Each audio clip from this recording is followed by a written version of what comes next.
ভারত বাংলাদেশ সীমান্তের বেশ কিছু এলাকায় বিরাজ করছে উত্তেজনাপূর্ণ পরিস্থিতি।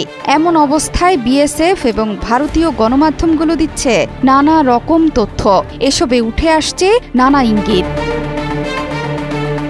স্বাধীনতার পর থেকে টানা ৫৪ বছর বাংলাদেশের ঝিনাইদহের মহেশপুর এলাকায় কোদালিয়া নদীসহ চর দখলে ছিল ভারতের। এ নিয়ে তেমন কোনো উচ্চবাচ্য করেনি কেউ। শেষ পর্যন্ত সেই অসাধ্য সাধন করে দেখিয়েছে বাংলাদেশের সীমান্তরক্ষী বাহিনী বিজিবি। ৬ জানুয়ারি আনুষ্ঠানিকভাবে এই ভূমির মালিকানাও বুঝে নেয় বাংলাদেশের অকুতভয় সীমান্তরক্ষী বাহিনী। ভারতের কবল থেকে উদ্ধারকৃত কোদালিয়া নদী এবং চরের আয়তন ৫ কিলোমিটার। এই ভূমি উদ্ধারের পর হাসি ফুটেছে স্থানীয়দের মাঝেই। ওয়ালটন এসিতে ইনস্টলেশন একদম ফ্রি। বাংলাদেশ এবং ভারতের মধ্যে চলমান রাজনৈতিক টানাপোড়েনের মধ্যেই সীমান্ত পুনরুদ্ধার নিয়ে আবারও মিথ্যে গুজব ছড়াতে মরিয়া হয়ে উঠেছে ভারতীয় গণমাধ্যমগুলো। শুধু তাই নয়, নিজেদের দুর্বলতা ঢাকতে এই খবরকে ভিত্তিহীন বলে উড়িয়ে দিয়েছে দেশের সীমান্তরক্ষী বাহিনী বিএসএফও। এমন ভিত্তিহীন খবর প্রচার করেছে বার্তা সংস্থা PTI, Indian express, Hindustan Times সহ প্রায় সবগুলো ভারতীয় গণমাধ্যম। এসব প্রতিবেদনে বিএসএফের বরাত দিয়ে বলা হয়েছে, বাংলাদেশের সীমান্তবর্তী বাহিনী বর্ডার গার্ড বাংলাদেশ আন্তর্জাতিক সীমান্ত বরাবর ভারতের অন্তর্গত ৫ কিলোমিটার ভূমির নিয়ন্ত্রণ নিয়েছে। এমন প্রতিবেদনকে ভিত্তিহীন এবং দায়িত্বজ্ঞানহীন বলে প্রত্যাখ্যান করেছে বিএসএফ।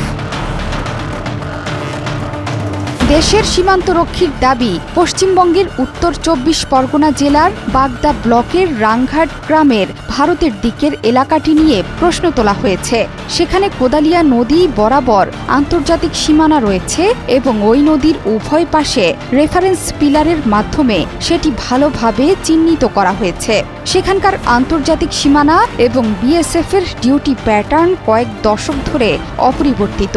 বিজিবি সদস্যরা গেল বছরের ১৯ ডিসেম্বর থেকে মোটর চালিত নৌকা এবং এটিভি ব্যবহার করে ওই এলাকায় ২৪ ঘণ্টা টহল দিচ্ছে বলে যে দাবি সামনে এসেছে সেটিও অস্বীকার করেছে বিএসএফ। বিবৃতিতে আরও দাবি করা হচ্ছে, বিএসএফ এবং বিজিবি নদীর নিজ নিজ তীরে তাদের দায়িত্ব পালন করে চলেছে, যা আন্তর্জাতিক সীমানা হিসেবে কাজ করেছে। ওই এলাকাটি বেষ্টনীবিহীন এবং চোরাচালান ও অনুপ্রবেশের জন্য ঝুঁকিপূর্ণ। এই ধরনের কার্যকলাপ রোধের জন্য কঠোর ব্যবস্থা নেওয়া হয়েছে। এতে করে এই অঞ্চলে অনুপ্রবেশের প্রচেষ্টা কমে এসেছে। ভারতের এই সীমান্তরক্ষী বাহিনীর দাবি, ভারতীয় ভূখণ্ডের ১ ইঞ্চিও প্রতিপক্ষের দ্বারা অধিগ্রহণ করা হয়নি বা হবেও না। বর্তমানে বিজিবির পক্ষ থেকে প্রয়োজনীয় জনবল বৃদ্ধির পাশাপাশি নদীতে যন্ত্রচালিত বোট এবং নদীর পাড়ে দ্রুত টহলের জন্য অল টেরিন ভেহিকল মোতায়েন করা হয়েছে। এমনকি এই সাহসী পদক্ষেপের জন্য দেশজুড়ে প্রশংসিত হচ্ছে বাংলাদেশের সীমান্তরক্ষী বাহিনীর সদস্যরা। জোহরা চৌধুরী সেতু, ৭১।